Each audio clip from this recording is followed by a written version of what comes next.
Jim, we have another question for the late night drive-thru. This one comes from James Luck. Aloha, Jim and Brian.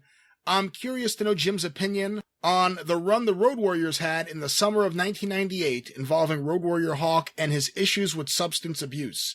As a fan of theirs, it made me uncomfortable. I've heard that Hawk was okay with the story, and it was a way to help Draws out. I felt like they deserved better, and they could have been utilized in a way to help build up the tag team division instead of another over-the-top storyline. Well, of course, but that would have gone against fucking fart stenches, goddamn, soliloquies that he was writing and all that Shakespeare he was doing.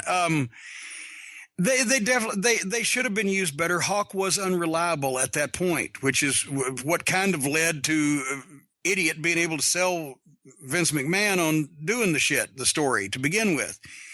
But he was always going to try to make him stupid and goofy in some respect. Russo was, or look bad or whatever the fuck. It was uncomfortable. People didn't want to see that shit.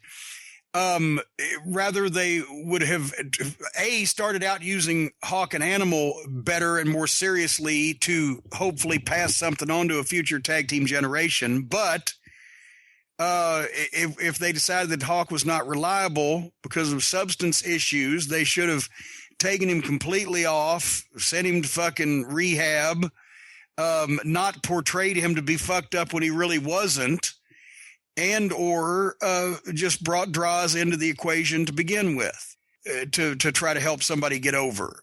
But just doing that goofy shit where he fell off the fucking Titantron or whatever was just more example of Vince Russo, making everybody in the wrestling business look as fucking white trash and unsavory as the people that he wanted to that he thought that he was writing for. And that he's probably closer to being than he was to fucking writing for him. Between making Sonny the manager of the Legion of Doom, LOD 2000, between making Draws a member of the Road Warriors, do you think they could have just worked if they'd left them alone and let them do what had made them successful? Well, yes, if you had any understanding of that to begin with, yes, that probably would have helped, but he didn't fucking get it from the start. And for once, Hawk and Animal were both willing to do whatever the fuck to prove that they didn't, they weren't as bad as their reputation. They don't want to do anything.